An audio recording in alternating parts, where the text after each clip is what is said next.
로마서 1장 16절에서 20절 말씀입니다. 내가 복음을 부끄러워하지 아니하노니 이 복음은 모든 믿는 자에게 구원을 주시는 하나님의 능력이 됩니다. 먼저는 유대인에게요, 그리고 헬라인에게로다. 복음에는 하나님의 의가 나타나서 믿음으로 믿음에 이르게 하나니 기록된 바 오직 의인은 믿음으로 말미암아 살리라 함과 같으니라. 하나님의 진노가 불의로 진리를 막는 사람들의 모든 경건하지 않은가 불의에 대하여 하늘로부터 나타나나니 이는 하나님을 알만한 것이 그들 속에 보임이라. 하나님께서 이를 그들에게 보이셨느니라. 창세로부터 그의 보이지 아니하는 것들 곧 그의 영원하신 능력과 신성이 그가 만드신 만물에 분명히 보여 알려졌나니 그러므로 그들이 핑계하지 못할지니라. 아멘. 할렐루야. 우리 이 시간에는 앞뒤 옆분과 이렇게 인사하도록 합니다. 바로 알고 바로 믿읍시다 하고 인사합니다. 바로 알고 바로 믿읍시다. 우리가 지난주에 종교개혁이 일어나기 전까지 좀 대략적으로 교회사를 살펴봤습니다. 오늘은 그 2부 종교개혁에 대해 이야기하려고 합니다. 지난주에 우리가 말씀드렸다시피 4세기에서 5세기로 넘어가면서 로마가 멸망했다라고 말씀드렸어요. 그죠? 로마가 이 멸망함으로부터 사실은 어떻게 보면 이 소로마의 멸망이 종교개혁의 시작이 되었다라고 볼 수 있어요. 그리고 지난주에 제가 말씀드리면서 사실 면벌부 판매, 이 면벌부 판매는 언제 일어났다고 그랬어요? 레오 3세 때서부터 이미 면벌부 판매를 했다라고 이야기를 했어요. 그리고 이 레오 3세, 면벌부를 비록 판매했지만요, 레오 3세가 행한 일이 하나 있는데 그게 뭐냐면 성상숭배 금지령을 내렸어요. 이 성상숭배 금지령, 다시 말해서 우상숭배 금지령을 내린 거예요, 말 그대로. 근데 이 성상숭배 금지령이 왜 레오 3세, 이 어떻게 보면 동로마 쪽에서는 가능했었냐? 제가 서로마가 멸망되면서 서로마에는 카톨릭이 같이 멸망했다고 했어요? 멸망하지 않았다고 했어요? 멸망하지 않았다고 했어요. 카톨릭은 그대로 있었지만 사실 이 게르만족이 쳐들어왔을 때 게르만족은 게르만족다로 자기네 톡촉화 신앙들이 있었어요. 원시 신앙. 근데 그 사람들을 카톨릭으로 끌어들이기 위해서 포교 활동을 하려면 그들의 것을 어느 정도 융화시켜야 되는데 이 게르만족들은 뭐를 하고 있었어요? 성상 숭배를 하고 있었던 거예요. 하늘신, 번개신, 나무신, 집신, 별의별 것들을 만들어서 나무로도 만들고 우상을 금으로도 만들고 해서 숭배를 하고 있었는데 그들을 끌어들이기 위해서 성상을 만들 수밖에 없었던 거예요. 하지만 동로마는 멸망당하지가 않았기 때문에 이런 게 필요 없었거든요. 근데 당시 아라비아 반도, 지금 이란이 이스라엘에다가 미사일을 쏘고 이스라엘도 그걸 방어하기 위해서 이란으로 미사일을 쏘잖아요. 그 지도를 보면은요, 사실 이스라엘과 이란이요, 가까운 거리가 아니에요. 그 사이에는 여러 다른 나라들이 있어요. 우리가 잘 아는 사우디아라비아도 살짝 걸쳐 있고요. 그 안에는 또 어디 있죠? 지도 없어요? 사이에 아래쪽은 사우디아라비아예요. 그래서 거기가 이제 아라비아 반도라고 하는데 이 큰 아라비아 반도의 끝쪽 왼쪽 끝에가 이스라엘이 조그맣게 있어요. 그리고 그 사이를 건너뛰어서 이란이라는 나라가 있는 거예요. 근데 이 이란이라는 나라에서 이스라엘로 미사일을 쏘기 위해서는 이 사이 중간에 걸쳐 있는 3개 나라를 지나가야 돼요. 북한하고 우리나라하고 붙어 있잖아요. 그러니까 북한에서 우리나라를 미사일을 쏘면은 쏠 수 있다라는 생각이 들잖아요. 바로 옆이니까. 근데 다른 나라 상공을 지나가야 돼, 미사일이. 근데 이란이 이스라엘에다 미사일을 쐈대요. 이거 엄청난 사건인 거예요, 이거는. 다른 나라에 영토를 넘겨갖고 미사일을. 그게 중간에 떨어지면 다른 나라도 자기네들이 공격해버린 게 돼버리잖아요. 근데 지금 그렇게 되는데, 하여간 그 이스라엘하고 이란 그 아래쪽에 사우디아라비아, 여기가 아라비아 반도인데 이 아라비아 반도에서 당시 일어난 종교가 있어요. 그게 뭐냐면 이슬람교예요. 근데 이슬람교가 확산될 수 있었던 가장 중요했던 요인 중에 하나가 성상숭배 금지였어요. 그러니까 가톨릭도 이 이스라엘을 어느 정도, 이슬람교를 어느 정도 막기 위해서는 자기네도 뭔가 내세울 게 있었어야 되는데 그게 바로 우리도 성상숭배 금지령을 내리자. 그래서 동로마 쪽에서 레오 3세가 성상숭배 금지령을 같이 내리게 된 거예요. 그런데 이렇게 하면서 지나올 때 제가 4세기 때 두 가지 파가 나눠지게 됐다고 얘기했어요. 아우구스부르크 파하고 아리우스 파하고. 근데 이 아우구스부르크 파에서 얘네는 하나님하고 예수님을 둘 다 신으로 얘기했기 때문에 정통이 됐고, 그 다음에 아타나시우스 이쪽에서는 예수님을 그냥 인간이다, 단지 인간이다 라고 얘기했기 때문에 거기는 이단으로 불렸다고 그랬잖아요. 근데 다시 말해서 아타나시우스 파에서 정통으로 이야기하면서 나눠지게 된 게 뭐냐면 동방 정교회, 그리고 서방 쪽은 뭐가 나왔냐면 로마 카톨릭이 나오게 된 거예요. 이 로마 카톨릭은 지금 우리나라의 성당이 이 로마 카톨릭의 영향을 받아요. 동방 정교회에서는 같이 카톨릭으로 예배를 드렸지만 여기에는 없는 게 있어요. 동방 정교회는요, 우리처럼 의자가 없어요. 이 사람들은 바닥에서 예배를 드려야 돼요. 그리고 이 사람들은요, 예배 시간에 이런 악기를 사용 못해요. 근데 로마 카톨릭은 의자 있어요, 없어요? 있어요. 악기 같은 거 사용해요, 안 사용해요? 사용해요. 그리고 동방 종교에는 사제가 결혼을 할 수 있어요. 근데 로마 카톨릭은 사제 결혼해요, 못해요. 우리나라 친구들 결혼해요, 못해요. 로마 카톨릭을 따라왔기 때문에 그렇게 이렇게 둘로 나눠지게 돼요. 그래서 이 동방 종교회하고 로마 카톨릭하고 대립이 생기기 시작해요. 서로 다르게. 그러면서 이제 16세기로 접어오면서 큰 사건이 일어나게 되는데, 이 16세기로 넘어오면서 카톨릭이 어마어마한 잘못을 저지르게 돼요. 그 잘못이 뭐죠? 다른 말해서 면제부 판매, 면벌부 판매라고 합니다. 이 카톨릭에서 그냥 교회사에서는 신교와 구교로 나눠졌다라고 이야기를 해요. 그래서 신교를 지금 개신교라고 얘기하고 구교를 자기네들 카톨릭이라고 얘기를 해요. 근데 성경은요, 신교, 구교가 나눠져 있잖아요. 교회는 언제 만들어졌어요? 교회 언제 만들어졌어요, 여러분? 언제 만들어졌어요, 교회? 예수님이 승천하시고 교회가 만들어진 거예요. 예수님 있을 때에서부터 이미 만들어지는 거예요. 가정교회 있었잖아요. 에베소서 교회, 빌라델비아 교회, 골로새 교회 다 있었잖아요. 이미 예수님 때서부터 교회는 있었어요. 이거 구교, 신교 나눠진 거는 제가 교회사적으로 얘기했을 때 지금 말씀드린 거예요.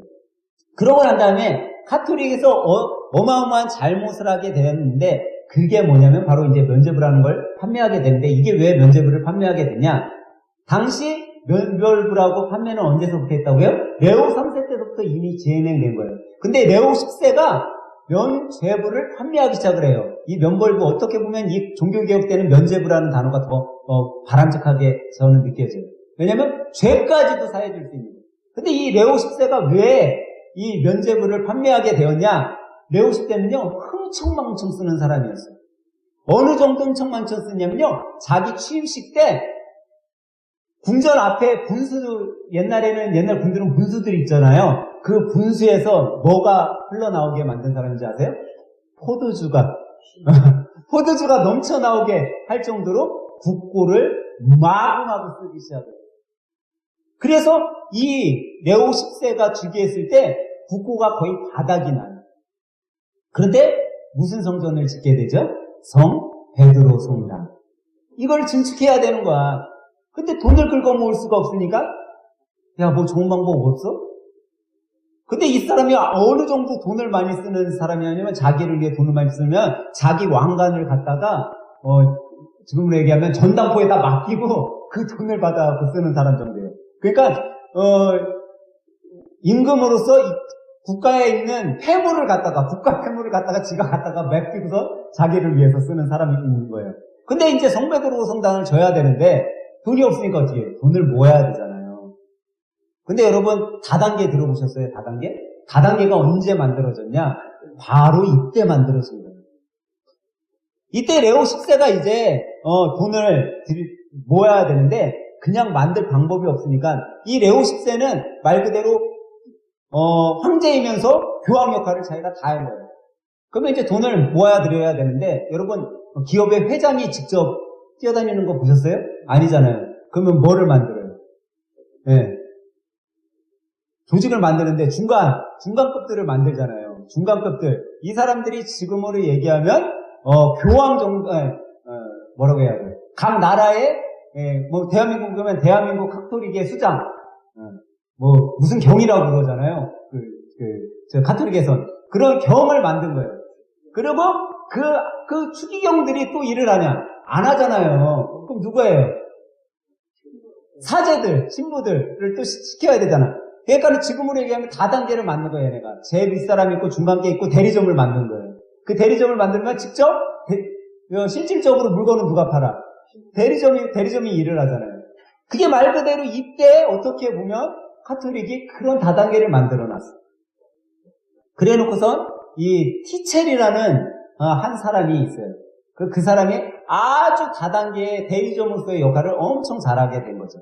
근데 이 잘못으로 인해 이제 종교개혁이 시작하게 되는데 오늘은 세 명의 인물만 간략하게 다뤄보려고 해요. 종교개혁하면 우리가 딱 생각나는 사람 누구예요?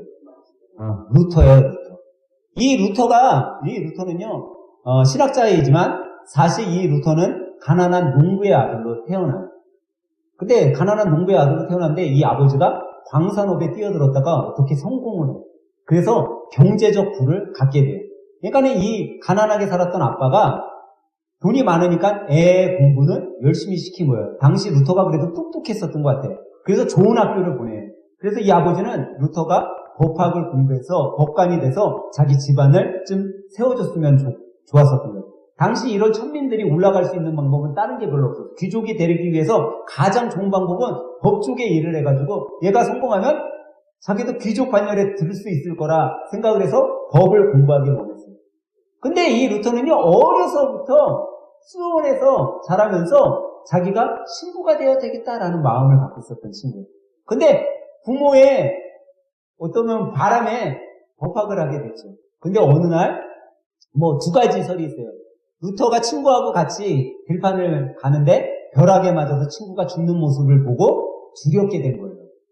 너무 그 죽음의 공포가 온 거예요. 또 어떤 책에는 뭐 들판을 가고 있는데 벼락이 나무에 쳐갖고 나무가 불이 나갖고 한 걸 보고서 그랬다는데 뭐 어쨌든 뭐 친구가 옆에서 죽는 모습을 보고 너무나 두려움을 느껴요. 근데 그때는 지금 이 루터가 아직 종교개혁을 한 게 아니잖아요. 자기도 사제로서의 삶을 살기 위해 있는 거 아니에요. 그러니까 땅에 벼락 맞고선 그 두려움에 땅에 엎드려서 고백을 하는데 뭐라고 고백을 하냐면 이렇게 성 안나시오 저를 살려주세요. 그래요. 그러니까 당시에는 그 성 안나라고 한 거는 말 그대로 성인을 두고 지금으로 얘기하면은 성당에서 마리아를 숭배하듯이 그렇게 한 거예요. 성 안나시오 나를 죽음에서 살려주시면 내가 사제가 되겠습니다 라고 고백을 해요. 그러니까 이 루터는 원래부터 사제가 되고 싶은 마음이 있었던 거예요. 항상. 근데 그거를 어떻게 갈 수 있는 방법이 없었는데 그때 두려움 속에 자기가 사제가 되겠다라고 얘기를 하죠. 그러고서 이제 사제의 길을 가요. 신학교를 가게 돼요. 그러고서 신학교에서 학생들을 가리키는 교수의 자리에서 열심히 교수를 직을 해요. 근데 이 루터는 워낙 똑똑했기 때문에 라틴어를 잘하니까 당시 성경은 뭐로 써져 있어요? 라틴어로 써져 있는 거예요. 라틴어로 성경을 보는데 항상 마음속에 무슨 두려움이 있어요? 죽음에 대한 두려움. 자기는 죽으면 지옥 가는 거 아니야? 오늘 당장 죽으면 나는 지옥 가는 거 아니야? 이런 두려움에 빠져 있었어요. 그래서 그 두려움을 극복하기 위해서 별의별 걸 다 해보는 거예요. 근데 해결되지 않았어요. 근데 어느 날 이 루터가 라틴어 성경을 열심히 보고 있다가 깨달음을 하나 얻게 돼요. 그게 뭐냐면 로마서 오늘 우리가 읽은 로마서 1장 17절 말씀. 복음에는 하나님의 의가 나타나서 믿음으로 믿음에 이르게 하나니 기록된 바 오직 의인은 믿음으로 말미암아 살리라 함과 같으니라. 이거구나. 내가 사는 거는 어떤 행실로 인해 선행으로 인해 사는 게 아니라 믿음으로 사는 거구나. 이것을 알게 돼요. 그리고서 바깥에 나오게 되었는데 뭐를 판매하고 있어? 네, 면제부를 판매하고 있는 거야. 면벌부를. 면mol부를 판매하는 거 보고서 저거 완전 거짓된 거잖아. 근데 그때 티첼이라는 이 대리점 최고의 사제 면제부를 얼마나 잘 파느냐면 아주 끝내줘요. 당시에 면제부를 판매할 때 쓴 그 돈통이 있어요. 돈통. 그 돈통이 이렇게 네모난 큰 돈통이 있는데 금속으로 만들어져 있어요. 그러니까 옛날 화폐는 뭐예요, 여러분? 금화, 은화 이런 거잖아요. 그럼 그 돈통에다 저금통에다 돈을 딱 떨어뜨리면 쨍그랑하고 소리가 나요. 그죠?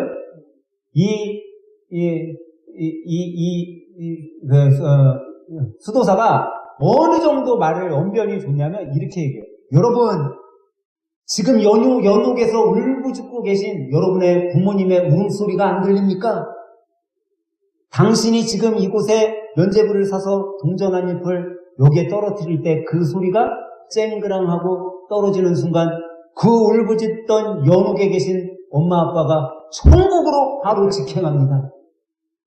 이러니까 사람들이 나를 이렇게 아껴주고 그랬던 부모님인데 내가 이거 사야지. 면제부를 사는 거예요. 하다못해 어느 정도 언변을 하면 여러분 저 옆집 아가씨 강간했다고 당신들 다 지옥 갈 사람들인데 지금 이 순간 여기에다가 동전 한 입 떨어뜨리면 예수님의 어머니 마리아를 당신이 강간했어도 그 죄가 사면됩니다. 그럴 정도의 언변술이 좋은 거예요. 그거를 루터가 보게 되는 거예요. 루터가 보게 되니까 말이 돼요? 안 돼요? 말이 안 되는 거예요. 근데 당시 이 루터와 동시대 때 살던 사람이 있었는데 그가 누구냐면요. 츠빙글리예요. 이 츠빙글리는 스위스에서 종교개혁을 한 사람이에요. 근데 루터하고 사상은 똑같았지만 둘이 다른 점이 하나 있었는데 그게 뭐냐면 성찬에 대한 루터는 성만찬할 때 거기에 이미 떡과 포도주가 변했다라고 이야기를 해요. 근데 이 츠빙글리는 뒤에 우리가 살펴볼 칼뱅하고 비슷하게 떡과 포도주는 그대로 있고 거기에 그냥 성령이 임한 것이다. 그래서 어떻게 보면 루터하고 칼뱅도 좀 다른 노선을 타게 된 것 중에 하나는 성찬에 대한 생각이 좀 달랐기 때문에 이 루터가 이런 의미에서 이제 면제부의 잘못된 것을 쓰고 카톨릭의 잘못된 것을 95개조의 반박문을 쓰고 자기가 임기로 있는 대학 교회 문 앞에다가 박아요. 근데 이 루터는요 참 어떻게 보면 시대를 잘 타고 태어난 사람이에요. 루터 전에도 유명한 신학자들, 개혁자들이 많이 있었어요. 근데 그 사람들은 열심히 행했지만 이 루터처럼 드러나지 못했던 이유 중에 하나가 당시 경제, 문화, 사회의 발전이 따라와주지 못했기 때문에. 루터가 95개조 방법문을 딱 했잖아요. 근데 이게 일주일도 안 돼서 독일 전역에 퍼지게 돼요. 그게 왜 그런지 아세요? 구텐베르크의 발명? 인쇄술이 발명된 거예요, 그때. 그러니까 구텐베르크가 인쇄를 발명해내니까 95개조 방법문 찍어서 그냥 뿌리는 거예요, 그냥. 그러니까 루터가 이거 카톨릭이 진짜 잘못하고 있네? 루터가 얘기한 거 맞네? 사람들이 호응해 주게 되는 거예요. 루터가 쓴 것 중에 독일 기독교 기독교 귀족에게 구합니다라는 책을 써요. 그때 귀족들은요, 사실 교황한테 되게 반발이 많았어요. 왜냐면 교황이 성경에 이렇게 나와 있는데 너네들 이렇게 해야 된다라고 하면 따를 수밖에 없었어요. 근데 귀족들이 루터가 쓴 걸 보니까 이거 거짓이잖아. 카톨릭 이거 다 거짓이네. 반박할 물꼬를 틀은 거죠. 그래서 귀족들이 루터의 종교개혁을 막 지지하게 됩니다. 이렇게 루터는 독일에서 종교개혁을 일으키게 시작했어요. 그 동시대 때 스위스에서 또 종교개혁을 일으킨 사람이 있어요. 그가 누구냐면 칼뱅이에요. 칼뱅. 이 루터와 칼뱅이 종교개혁을 일으켰는데 이 루터와 칼뱅이 종교개혁을 일으키게 만든 장본인이 있는데 그게 그 다음에 사진에 보면 에라스미스라는 스승이, 어떻게 보면 스승이야, 이 사람은. 이 에라스미스는요, 종교개혁에 어떻게 보면 물꼬를 터주는 사람이에요. 근데 이 사람은 카톨릭에서 나오질 않았어요. 이 에라스미스의 유명한 책이 뭐냐면 우신예찬이라고 여러분들 고등학교 다닐 때 들어봤을 거예요. 이 우신예찬을 이 사람이 쓴 거예요. 이 우신예찬은 뭐냐면 카톨릭의 잘못된 점들을 써놓은 책이에요. 그것을 루터도 읽고 칼뱅도 읽고 이들이 종교개혁을 막 일으키게 된 거죠. 근데 이 칼뱅은 루터처럼 법학과 신학을 같이 공부를 했어요. 그리고 이 칼뱅이 자기가 있는 동안 가장 정말 최고의 저서를 남기게 돼요. 그게 뭐냐면 기독교 강요라는 책이에요.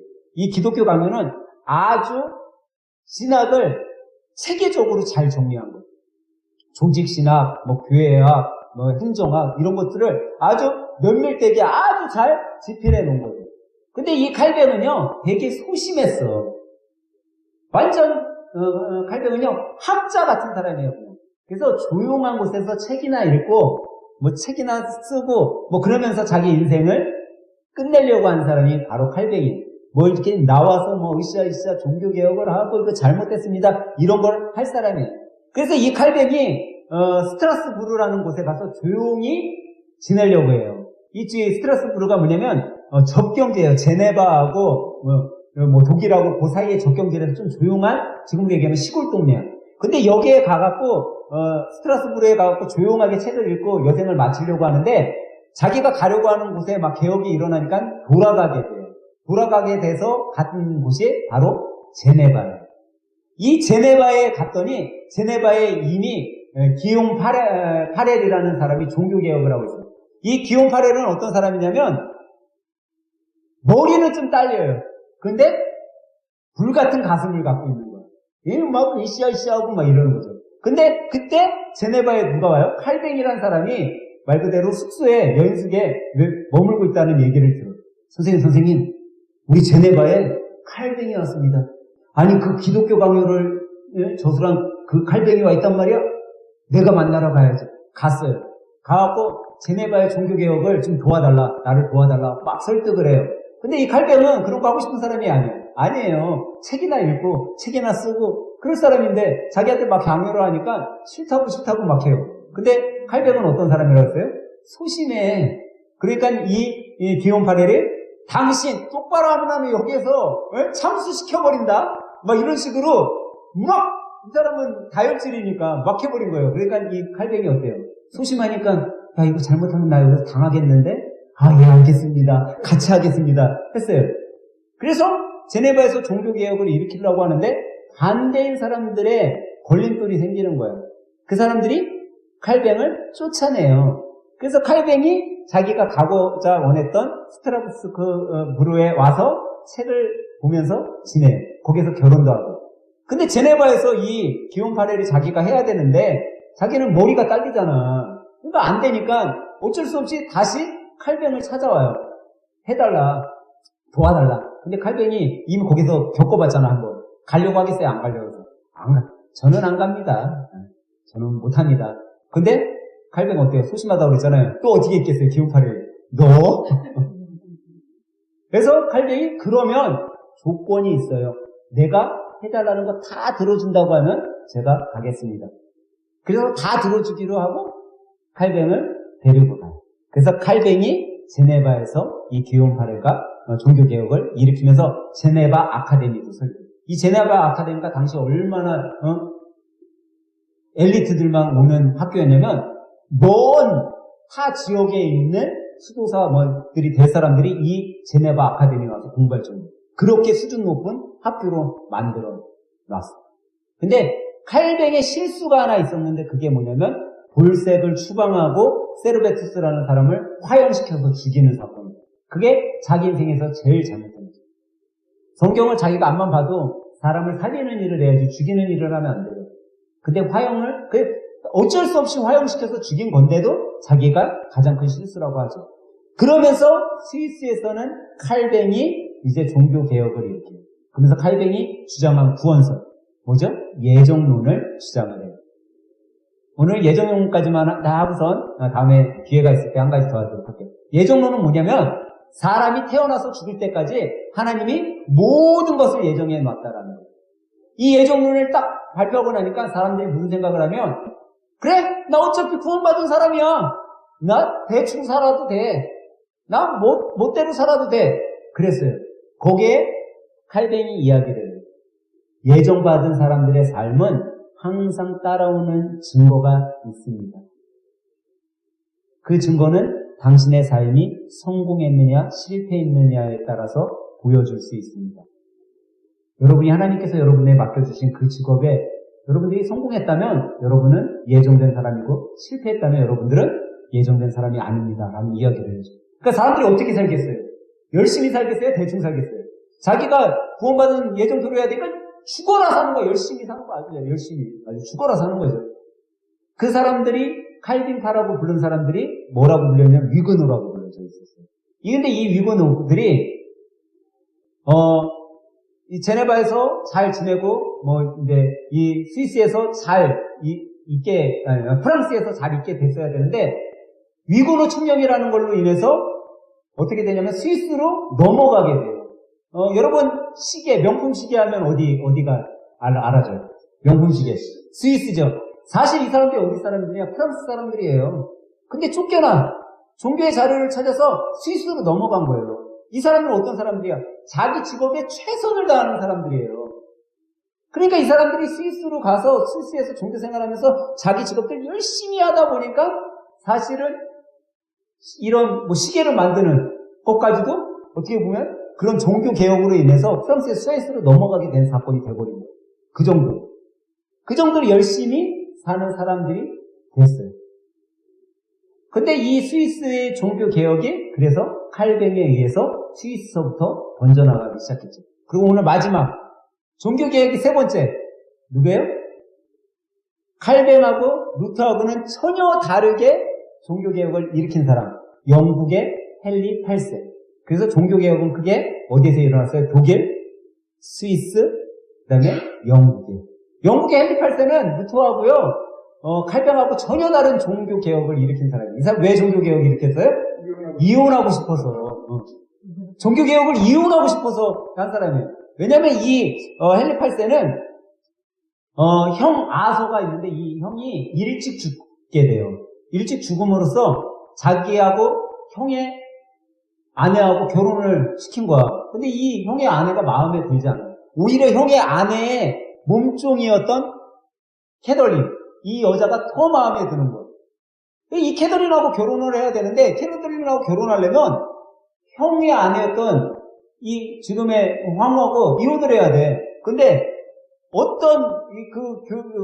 이혼을 하려면 교황이 허락을 해줘야 되는 거예요. 근데 어떤 교황이 이걸 허락을 해주겠어? 허락을 안 해주니까 수장형이라는 것을 만들어내요. 수장형이 뭐예요? 자기가 교황이 되버리신 거예요. 그러면 내가 선포하고 나 이혼하면 되잖아. 그래서 이혼을 하기 위해서 수장형을 만들고 자기가 이혼을 하고 그거를 위해서 종교 개혁을 만들기 시작해요. 그리고 난 다음에 자기 몸종인 엠블린이죠. 캐덜린은 그 뒤에고 엠블린하고 결혼을 해요. 근데 이 엠블린하고 결혼을 했는데 엠블린이 아들을 못 낳는 거예요. 애를 낳아야 되는데 아들이 못 낳으니까 어떻게 해요? 죽여버려요. 근데 왜 죽였냐? 아들 못 낳는다고 죽인 게 아니야. 이 헨리 8세는요 완전한 바람둥이였어요. 역사 속에서는 잘생겼대. 미남인데다가 바람둥이였다고 그러더라고요. 근데 이 엠블린하고 헤어져야 되는데 그냥은 헤어질 수 없으니까 뭔가 꼬투리를 잡아야 되잖아요. 후세를 못 있게 한다. 그래서 죽여요. 근데 이 엠블린이 낳은 딸이 있어요. 그 딸이 누굴까요? 엘리자베스 1세를 낳은 거예요, 사실. 근데 그러면서 좀 시간이 많이 가서 좀 줄일게요. 6명이나 되는 여자하고 결혼을 해요. 쭉쭉쭉만 이 여자 저 여자 다 거쳐서 6명의 여인들하고 결혼을 하게 되죠. 그리고 난 다음에 6명의 왕비를 갈아치고 나서 이제 우리가 잘 아는 엘리자베스 1세가 영국을 통치하게 되는데 엘리자베스 1세 한번 여러분 그 생각을 해보세요. 아버지는 완전 바람둥이에 엄마를 수없이 갈고 어머니는 아들을 낳지 못했다는 걸로 인해 죽임을 당했어요. 그러면 그 애 마음속에 어떤 게 있겠어요? 엄청 큰 상처가 있었겠죠. 그래서 이 엘리자베스 1세가 남긴 말 중에 하나. 짐은 누구와 결혼했다? 이 국가와 결혼했다. 짐은 나라와 결혼했다라고 이야기하는 이야기. 이게 그냥 나온 게 아니에요. 남자를요, 인정을 할 수가 없는 거예요. 남자는 믿지 못하는 존재예요. 그러면서 이 엘리자베스 1세가 한 일 중에 하나가 공통 기도서라는 걸 만들어요. 그러니까 다시 말해서 예배 형식을 맞춰버린 거예요. 지금 개신교의 예배 형식이 거의 비슷하잖아요. 우리 보면은 정해져 있잖아요. 뭐 묵도하고 찬송 부르고 뭐 신앙 고백하고 기도하고 설교 말씀 듣고 축도로 이렇게 끝나는 그런 형식이 있듯이 그런 형식을 이 엘리자베스 1세가 카톨릭에 만들게 된 거예요. 이렇게 종교개혁은 독일, 스위스, 영국에 걸쳐서 종교개혁들이 일어나게 되었어요. 근데 우리가 뭐 이런 뭐 교회사적인 종교개혁 속에 여러분과 제가 꼭 새겨봐야 될 것이 있습니다. 우리가 왜 루터의 종교개혁, 칼뱅의 종교개혁을 좀 중요시 여기고 생각을 하냐면은 루터의 종교개혁, 칼뱅의 종교개혁은 딴 게 아니에요. 뭐로 돌아가자? 하나님의 말씀으로 돌아가자는 거예요. 하나님의 말씀을 바로 알자라는 거죠. 하나님의 말씀, 다시 말해서 종교개혁의 5대 솔라. 우리 살펴봤었죠? 첫 번째, 솔라 스크립투라, 오직 성경으로 돌아가자. 솔라 피네, 오직 믿음으로 돌아가자. 솔라 그라치아, 오직 은혜로 돌아가자. 그 다음에 솔로스 크리스투스, 오직 그리스도. 마지막 솔리데오 글로리아, 하나님께 영광. 이 5가지 솔라를 외친 게 바로 종교개혁이라는 거죠. 여러분들의 마음속에 오직 이것을 여러분들 간직하면요, 우리의 신앙도 개혁되고 우리의 신앙도 회복되는 거예요. 여러분과 제가요, 오직 성경대로 살아가야 되는 거예요. 이 성경대로 살아가는 사람들에게는 오직 믿음만 있을 뿐이에요. 그 믿음은 다른 누가 준 것이 아니라 하나님의 은혜로 우리들에게 준 믿음이에요. 그 은혜를 입은 자들은 예수님과 오직 그리스도와 동행하는 삶을 살게 되고 그 삶을 통해 오직 하나님께 영광을 돌린다는 사실을 여러분 기억하시길 주님의 이름으로 간절히 축원합니다. 그래서 우리 안에 정말 종교개혁자들이 하나님의 말씀으로 돌아가기 위해 개혁했던 것처럼 회복을 외쳤던 것처럼 여러분과 저도 회복을 외치며 바른 신앙생활을 하길 예수님의 이름으로 간절히 축원합니다.